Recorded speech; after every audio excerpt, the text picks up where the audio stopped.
This Tuesday, Josephine County voters will take their stance on the proposed public safety tax levy. Among the more unlikely services in that levy is animal control.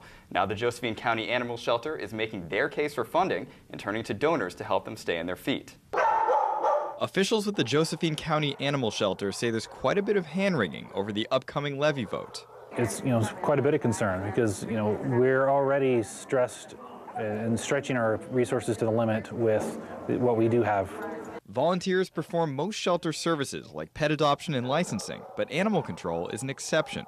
Depending on how voters lean, county funds could dry up for things like taking in abandoned pets or handling nuisance or aggressive animals. The more funding that we have, the more likelihood that we're able to control those situations and respond to all the calls in a timely manner. Events like the Grants Pass Saturday Pet Fair give the shelter the chance to make up for some of the difference by getting in front of potential donors and volunteers.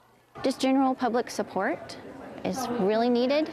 Hands-on volunteers are desperately needed. They say those volunteers can't help with animal control, but if funding dries up, they'll need help wherever they can get it.